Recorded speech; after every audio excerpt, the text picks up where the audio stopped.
ये आजकल हम लोग जो घूम रहे हैं उसमें हमारे तीन उद्देश्य हैं। एक तो उद्देश्य ये है कि भरतपुर की जो समस्याएं हैं विकास संबंधी, उन्हें सरकार के नोटिस में लाएं, जनमत बनाएं और कोशिश करें उन समस्याओं का समाधान सरकार करे। एक मुद्दा तो जनरल ये है। दूसरा मुद्दा ये है कि हमारी देश की राजनीति इस वक्त जिस स्तर की आ गई है, जिस हालत में पहुंच गई है, उस पर हम लोग चिंतित हैं और ये सोचते हैं कि देश का क्या बनेगा। और तीसरा मुद्दा ये है कि रोग तो हम समझ गए, पर इसका इलाज क्या है, इलाज भी हम सजेस्ट कर रहे हैं, इलाज का क्या है। तो ये तो हुई हमारी जनरल बात। अब ऐसा आपने चर्चा की, इस सब के पीछे असल मुद्दा है भ्रष्टाचार का। आज हमारे देश की और संसार की जो समस्याएं हैं उनमें एक तो सबसे बड़ी समस्या है पर्यावरण की, दूसरी समस्या है आतंकवाद की और तीसरी समस्या है आर्टिफिशियल इंटेलिजेंस। ये तो हैं 21वीं सदी की सारे देशों की समस्या। हमारे देश की जो विशेष समस्या है भ्रष्टाचार, बेरोजगारी, महंगाई, इन मुद्दों पर सरकार को क्या करना चाहिए और सरकार क्या कर रही है। मैं ये नहीं कहता भ्रष्टाचार बीजेपी के ही टाइम में, भ्रष्टाचार कांग्रेस के टाइम में भी था ज़्यादा कम हो सकता है, अब ज़्यादा हो सकता है, कम हो सकता है। ये तो अलग अलग लोगों का आकलन है, कौन कैसे सोचता है। पर असल बात क्या है कि भ्रष्टाचार है, उसे भ्रष्टाचार को मिटाने की सरकार को कोशिश करनी चाहिए। लेकिन वर्तमान में जो मोदी जी जो कुछ कर रहे हैं वो उस भ्रष्टाचार का संरक्षण दे रहे हैं और संरक्षण तरह दे रहे हैं। आपने देखा होगा मोदी जी बहुमत से आए, इतने बहुमत से कि उन्हें सरकार में किसी की मदद की जरूरत नहीं थी। अपनी ताकत पर उन्हें सरकार बनाई, ताकत पर सरकार बना सकते हैं। पर आते ही उन्हें शुरुआत क्या की कि जो लोग बदनाम थे, जिनको खुद बदनाम कहते थे, उन लोगों को बीजेपी में शामिल करना शुरू कर दिया। चाहे बहुगुणा का परिवार हो, जिनके घर जला दिए थे, सबसे पहले उन्होंने उन लोगों को साथ लिया जिन पे वो खुद भ्रष्टाचार का आरोप लगाते थे। मैं ये नहीं कहता वो भ्रष्टाचारी थे या नहीं थे, पर ये जो बीजेपी वाले आरोप लगाते थे उनको शामिल कर लिया। और अब अंतिम स्थिति ये हो गई आज की तारीख में, अभी महाराष्ट्र के चुनाव हुए, वर्तमान उप मुख्यमंत्री जिस पर 27,000 करोड़ के गबन का आरोप था सिंचाई योजनाओं में, वो हमने नहीं लगाया था, मोदी जी ने लगाया था। केस चले, उनको पार्टी में ले लिया, चुनाव लड़ाया और उनका केस खत्म। चौहान जो पहला मुख्यमंत्री था उसको राज्यसभा में भेज दिया। तो आज की तारीख में भ्रष्टाचार मिटाने की बजाय इन कदमों से भ्रष्टाचार बढ़ रहा है। अब लोग ये सोचते हैं कि तुम भ्रष्टाचार करो, इन टाइम पे जो सत्तारूढ़ दल हो उसमें चले जाओ, तुम्हारा भ्रष्टाचार खत्म। तो जो भ्रष्टाचार समस्या थी, समाधान जिसका होना चाहिए था, वर्तमान सरकार की नीतियों से वो भ्रष्टाचार बढ़ रहा है। और मेरा कहना यह है कि आज की तारीख में दल बदलू और भ्रष्टाचारियों की शरण स्थली बन गई है बीजेपी, शरण स्थली बन चुकी है बीजेपी आज की तारीख में। तो एक हमारा मुद्दा ये है कि जनता को भ्रष्टाचार के खिलाफ जागृत करें, सत्तारूढ़ दल के लोगों के खिलाफ और अपने लोगों के खिलाफ। मैं एक बात और कहना चाहता हूँ इस संबंध में, छापे पड़ते हैं, जो छापे पड़ते हैं वो सही है, गलत वो अलग मुद्दा है, पर छापे जिनके यहाँ डालते हैं, अब तक देखा होगा देश में वो केवल विरोधी दलों के नेताओं पर डालते हैं। तो क्या भारतीय जनता पार्टी में एक भी भ्रष्ट नहीं है क्या? मैं मान गया कि विरोधी ज़्यादा भ्रष्ट होंगे, पर भारतीय जनता पार्टी में एकाध तो भ्रष्ट होना चाहिए जिसके खिलाफ कोई कार्रवाई की जाती हो। बल्कि कर्नाटक का भूतपूर्व मुख्यमंत्री था, उस पर भ्रष्टाचार के आरोप थे। आरोप होने के बाद उनको कमान सौंपी। तो हाँ, इजरप्पा। तो मेरा कहने का मतलब है कि भ्रष्टाचार जो मुद्दा है देश भर में, दुनिया भर में, और उसके खिलाफ जो कार्रवाई होनी चाहिए, उसकी बजाय वर्तमान सरकार का रवैया चुनाव जीतने के लिए भ्रष्टाचार को बढ़ावा देना है। दूसरा मुद्दा ये है, अगर ये भ्रष्टाचार इसी तरह बढ़ता गया तो चीन में जो क्रांति हुई थी, चीन में क्रांति से पहले उस समय की सरकार की सेना के हथियार फौजी बेचने लग गई थी। तो आज हमारे देश की हालत, अभी मैं ये तो नहीं कहता कि हथियार बेचने शुरू कर दिए हैं, पर हम धीरे धीरे उधर ही बढ़ रहे हैं। यानी जो जहाँ बैठा हुआ है और जिसका जो काबू लगा हुआ है वो सब गड़बड़ कर रहे हैं। तो एक तरह से ये हमारी सभ्यता का बुढ़ापा भी है। जब बुढ़ापा आता है तो कोई एक अंग पर नहीं आता, सारे अंगों पर आता है। आज समाज में कोई भी वर्ग ऐसा नहीं है, कोई भी ऐसा व्यक्ति तो हो सकते हैं, वर्ग ऐसा नहीं है जो भ्रष्टाचार के खिलाफ आवाज उठाता हो या उससे अलग रहने की कोशिश करता हो। व्यक्तिगत तौर पर हम कहते हैं हमारी मानसिकता क्या बन गई है। हम जहाँ जाते हैं लोग कहते हैं ये पटवारी भ्रष्ट, ये थानेदार भ्रष्ट, बड़ी शिकायत करते हैं और उनको तो बताते हैं भ्रष्ट। जब खुद का लड़का कोई अफसर बन जाता है, बेईमानी करता है, जब पता क्या कहते हैं, ये लड़का बड़ा सुपात्र, देख लो यार तो हमारे खानदान को नाम निकलवा दियो, मकान बना लिए, जयपुर में बना लिए, भरतपुर में बना लिए, ये लड़का तो बड़ा सुपात्र है। तो मेरा कहना ये है कि भ्रष्टाचार पर दोनों तरफ से प्रहार करना पड़ेगा कि जो व्यक्तिगत भ्रष्टाचार है उन लोगों को जागरूक करना पड़ेगा मेहरबानी करके। जब तुम दूसरों के भ्रष्टाचार को खत्म करना चाहते हो तो अपने घर का भ्रष्टाचार भी खत्म करो। हम लोग इस मामले में राजनीतिक तौर पर काम कर रहे हैं सारे देश में कि भाई हमारे समाज में सब जो गड़बड़ है इसे दुरुस्त करने की कोशिश करें। हालांकि ना तो हमारी अकेले की क्षमता है, ना हम ये दावा करते हैं उसे ख़त्म कर देंगे, पर हमने शुरुआत जरूर की है अब कि इस पर प्रहार करो। चुनाव प्रणाली इतनी महंगी हो गई कि अब कोई चुनाव लड़ ही नहीं सकता। आप तो लोग जानते हैं, मैं साइकिल पर चुनाव जीता हूँ। पहला चुनाव 600 रुपया में, यहाँ ना किसी को खाना खिलाना, ना किसी को चाय पिलाना, बल्कि सीधा ये था साइकिल और मैं और पैदल। और हमारे कार्यकर्ता कौन थे? सुगालाल जी उस समय, और भी थे सुगालाल जी। और सुगालाल जी की हालत ये थी कि एक दिन मैं उनके घर ठहरा रात में, तो कहीं उड़ हुए को इंतजाम तो नहीं है, तो टाट वो हमने सर्दी में टाट उड़ा था रात के उनके घर में। हमारे कार्यकर्ता उस समय इतने गरीब थे और हम लोग बिना पैसे के चुनाव लड़ रहे थे।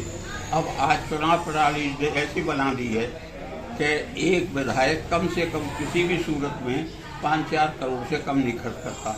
तो अब इसका दूसरा नतीजा ये हो रहा है कि धीरे धीरे गरीबों का प्रतिनिधित्व है, उनके जो रिप्रेजेंटेशन है वो कम हो रहा है, चाहे ग्राम पंचायत हो, चाहे विधानसभा हो, चाहे लोकसभा हो।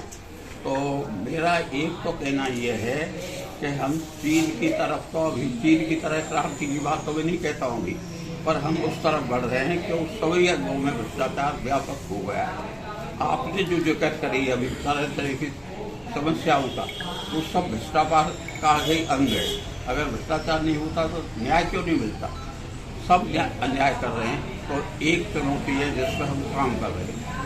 दूसरी चुनौती है पर्यावरण। आज हालत ये है कि युद्ध में हम मरे या नहीं मरे, देश बचे या नहीं बचे, लेकिन पर्यावरण की स्थिति से हम यहाँ पहुँच गए कि हम करीब जैसे प्रलय कहते हैं, प्रलय की तरफ जा चुके हैं। और अब एक नया खतरा और हो गया। अमेरिका का जो नया प्रेसिडेंट आया है वो पर्यावरण को मुद्दा ही नहीं मानता। पिछली अपनी सरकार के टाइम पेरिस समझौते से अलग हो गया था और अब भी वो यही कह रहा है कि नहीं, कोयला गैस वगैरह का प्रयोग हम चालू रखेंगे। तो इसकी जो उम्मीद थी कि कुछ कम होगा, मुझे ऐसा लगता है ये बढ़ने वाला है। तीसरा मुद्दा है आर्टिफिशियल इंटेलिजेंस का। आर्टिफिशियल इंटेलिजेंस में अच्छाई भी है और बुराई भी है। अच्छाई, तब आपने सुना होगा कि बिना ड्राइवर के कार चल गई, बिना ड्राइवर के कार। इसका मतलब है दुनिया में 3 करोड़ के करीब ड्राइवरों को दूसरा काम चाहिए। ये ड्राइवर बिना कार के चल रहे। उसका फायदा क्या है कि पिछले साल 10.25 लाख लोग सारी दुनिया में एक्सीडेंट से मरे थे, एक्सीडेंट से। अब इसका लाभ ये है कि आर्टिफिशियल इंटेलिजेंस से गाड़ी चलेगी तो एक्सीडेंट कम हो जाएगी, बेरोजगारी जरूर कम होगी, लेकिन जितने 10.25 लाख लोग फौज में नहीं मरे, युद्ध में नहीं मरे, यूक्रेन के युद्ध में नहीं मरे, जितने पिछले साल मर चुके हैं। ये तो इंटेलिजेंस का फायदा है। और उसका नुकसान क्या है? अब खतरा जो है, हालांकि मेडिकल साइंस भी इतना आगे बढ़ गया, वो इतना बताते हैं, वो यही बता देंगे तुम्हारी उम्र कितनी है, तुम्हारे पास रोग क्या है। जब इसे बता देंगे तो फिर डॉक्टर बेरोजगार होंगे। अब उसमें रोग बता दें यहाँ तक तो ठीक है, इलाज कर दें यहाँ तक ठीक है, लेकिन इंटेलिजेंस वाले ये भी कह रहे हैं कि हम ये भी बता देंगे कि आप फला दिन मौत होगी। आप अगर ये बात फैल गई देश भर में, फला दिन मौत होगी, तो जाके कह देंगे तुम्हारी मौत होगी, आधो तो 22 दिन मर जाएगा, मौत विचार का आधो तो 22 दिन खत्म हो जाएगा। वो ये समझती है कि हम जीत गए इसलिए हम बिल्कुल सही हैं। अगर हम गलत होते लोगों में चुनाव हरा देते। इसका नतीजा ये हुआ है कि हम बार बार गलती कर रहे हैं। जैसे अभी चुनाव हुए, मैं ये नहीं कहता मशीन में गलती है नहीं गलती है, इसका फैसला तो अलग होगा, लेकिन एक चीज़ हम देख रहे हैं कि जिस तरह से चुनाव के टाइम पे लोगों को सुविधा दी जाती है, रेवड़ी बांटी जाती हैं, उसका नतीजा ये हो रहा है कि हमारे देश में उत्पादन के मार्फत समता आनी चाहिए। अब हमारे देश में उत्पादन से समता नहीं आ रही है। लोग कहते हैं अरबपति हो गए, अरबपति हो गए, तो अरबपति उत्पादन से नहीं हुए हैं, अरबपति हुए हैं शेयर मार्केट के मार्फत। ये नकली हमारे यहाँ अरबपति बढ़ रहे हैं, जबकि उत्पादन के मार्फत अगर बढ़ते तो हमारे काम रोजगार बढ़ता, लोगों को काम मिलते। शेयर के मार्फत नहीं हो सकते। अब ये सारे मामलों में, जैसे अडानी का मामला है, मैं उस पर ज़्यादा डिटेल में नहीं जा सकता है, ऐसे सारे मामले हैं कि इन 10 सालों में देश में अरबपतियों की संख्या बढ़ी है, पर वो अरबपतियों की संख्या उत्पादन बढ़ा के नहीं बढ़ी है, ये शेयर मार्फत और सरकार की साझेदारी से बढ़ी है। तो हम लोग देश की राजनीति को शुद्ध करने की कोशिश कर रहे हैं, और अपने आप हमारे, अब जहाँ तक भरतपुर की समस्या ये तो मैंने बताई सारे देश की। खेत को तो चाहिए पानी, और नौजवान को चाहिए रोजगार, सड़क भी चाहिए, वन भी चाहिए, नहर भी चाहिए, ये सही है और ये काम हुआ भी है। आज़ादी के पहले ना हमारे पास सड़क थी, ना स्कूल थे, ना कॉलेज थे, कुछ भी नहीं था। आज़ादी के बाद काम हुआ है, सभी सरकारों में किसी ने ज़्यादा किसी ने कम। पिछले 5 साल में तो इतना ज़्यादा काम हुआ है, पिछले 5 साल में, कि मैंने तो कभी 90 साल की उम्र में इतना काम देखा नहीं, इतना काम हुआ है। वो काम तो बिल्कुल सही है, लेकिन असल मुद्दा ये है कि उस काम का लाभ, उस काम के बदले में जो इनकम हो रही है वो गरीबों के पास नहीं पहुंच रही। हमारे देश में और सारे संसार में गैर बराबरी बढ़ रही है। अखबारों में आप पढ़ते होंगे, हमारे देश के 40% लोगों की जो आमदनी है उसके 1% लोगों की आमदनी उसके बराबर है। तो अगर ये गैर बराबरी बढ़ती चली गई तो ये भी संकट पैदा हो जाएगा। तो हम लोग एक निवेदन और करना चाहते हैं, अपने मुँह से कहना ठीक नहीं। आज हालत ये है कि कोई एक बार MLA हो जाता है तो पता है उसकी क्या हालत हो जाती है।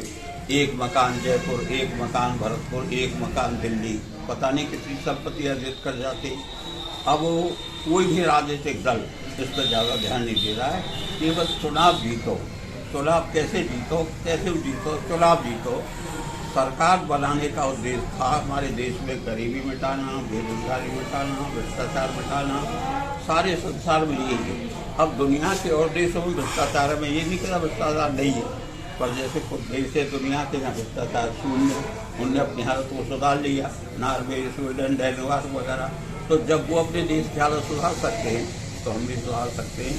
तो मेरा तो केवल निवेदन ही है कि आज़ादी से पहले, आज़ादी के लिए जिन लोगों ने संघर्ष किया वो तो बधाई के पात्र हैं, पर उस समय सबसे ज़्यादा भूमिका थी प्रेस की। आज़ादी के समय अंग्रेज के टाइम में भी प्रेस हिम्मत से बात कर देता।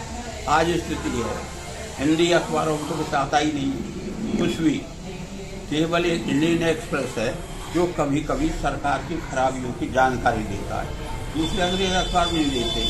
तो एक तो प्रेस को नई आज़ादी के लिए, नई समाज बनाने के लिए अपनी भूमिका निभानी चाहिए। व्यक्तिगत तौर पर हम लोगों को बात करना चाहिए। और बीजेपी के लिए मुझे इतना ही कहना है कि भाई तुम या तो सुधरो और या टूटो।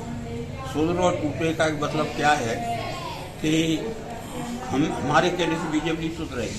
आज बीजेपी में प्रधानमंत्री और गृह मंत्री ने ऐसी स्थिति कर दी है कि बीजेपी के लोग एक तरह से अर्धजीवित लोगों का संगठन बन गया। अनुशासन के नाम पर दास्तां हो रही है।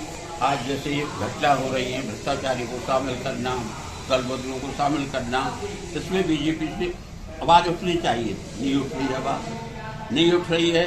तो हमें सामान्य कार्यकर्ताओं को समझाना चाहिए कि इन बुराई हम ये नहीं कहते राज खत्म करो, राज रखो, चलो उनकी नीतियों से हमारी असहमति सही कुछ मामलों पर कम से कम भ्रष्टाचारियों को शामिल करना और दलबदलुओं को शामिल करने से बीजेपी की आत्मा ही खत्म हो गई। बीजेपी का जो संस्थापक थे उनकी मंशा थी सर्वोदयवाद। सर्वोदय का मतलब है आम आदमी, छोटे आदमी का पूरा हो जाए, आर्थिक दृष्टि से भी और सामाजिक दृष्टि से, सांस्कृतिक दृष्टि से। लेकिन ये तो आदमी की चरित्र बिगाड़ रहे हैं। आज इन सारी बातों पर लेकर हम देश भर में भी चर्चा कर रहे हैं। जैसे मैं पिछले 2-3 महीना में बम्बई में मीटिंग रखी, उदयपुर में मीटिंग रखी, पटना में मीटिंग रखी।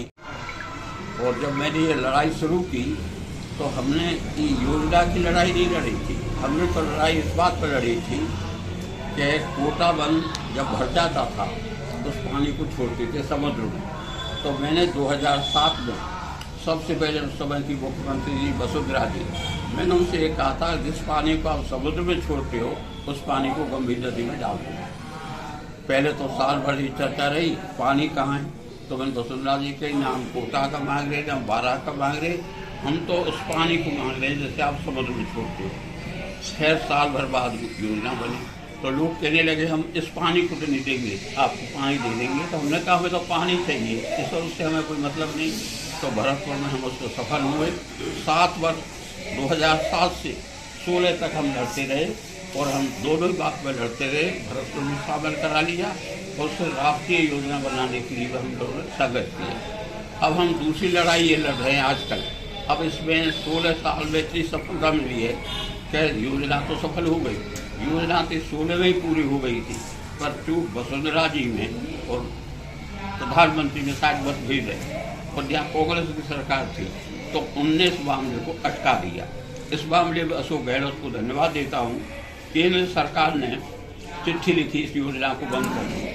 गहलोत ने कहा कुछ भी हो जाए मैं अपने साधनों से योजना को शुरू करूँगा। उनने शुरू किया, उसका काम भी चल रहा है।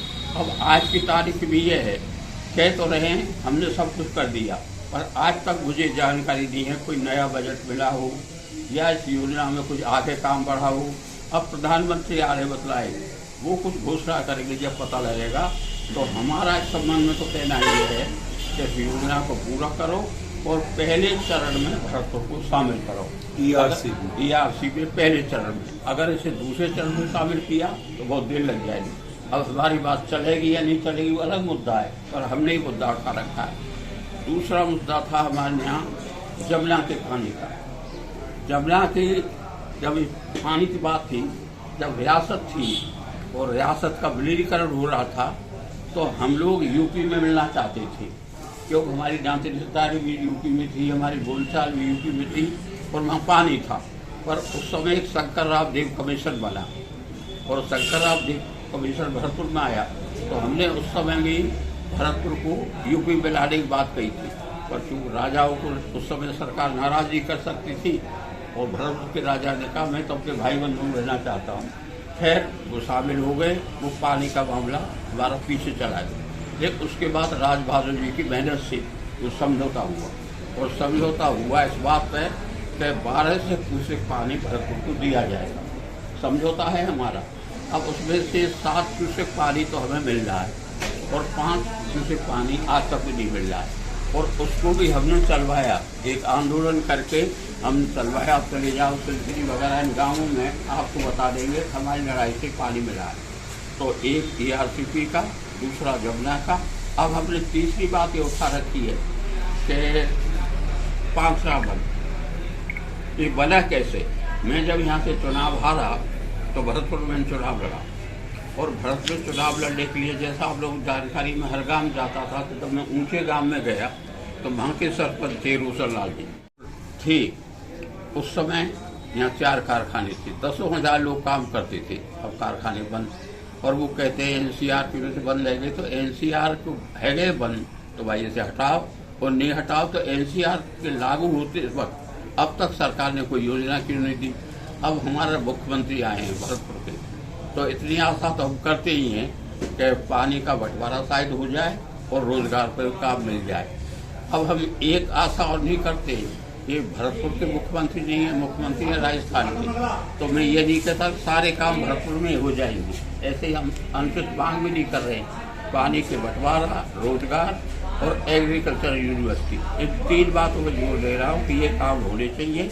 बाकी ये सड़क बनना, पुल बनना, नहर बनना, ये तो निरंतर चलता रहता है। इसी प्रकार से एक मुद्दा है काले पहाड़ का। आप देखा होगा ये हमारे आस्था का केंद्र था, इस पर खनन शुरू करा दिया। खनन शुरू हो गया, चलो हमसे तो कोई उसका मतलब नहीं था। पर जब ये आंदोलन शुरू हुआ तो मुझसे लोगों ने संपर्क किया, मैं आया। और पिछली बार जो साधु भूख हड़ताल कर रखी थी, उनने इस आश्वासन पर भूख हड़ताल खत्म की कि सरकार ने वायदा किया था उस समय कि हम जो 4 खाने जिनका काम शुरू नहीं हुआ उनका पट्टा तो रद्द कर देंगे और आधे को लिखा पढ़ी कर देंगे। अब 6 महीना हो गए, ना तो पट्टा रद्द किया, ना आगे लिखा पढ़ी की। अब दोबारा वहाँ के लोग उत्तेजित हैं। अब वो क्या करेंगे, तो वो जाने उनका काम है। हाँ, हमारा फैसला ये है, अगर वो सहयोग चाहेंगे तो हम सहयोग रहेंगे। अब बहुत से लोग कहते हैं आप मुझे मुख्यमंत्री से मिलो। मुझे मुख्यमंत्री से क्या मिलना है, मुख्यमंत्री यहाँ का है, जानकार नहीं है, उनकी जानकारी है। मैं तो BJP के लोगों से कहता हूँ तो उन तक बातों को पहुँचाओ, हम तो मिलेंगे, जब मौका होगा मिल लेंगे। तो इन सारे मुद्दों पर हम लगातार कोशिश कर रहे हैं, चाहे पानी का सवाल हो, चाहे रोजगार का सवाल हो, और उसमें हम आंशिक रूप से सफल भी हो चुके हैं। आमतौर पर आंदोलन सफल नहीं होते।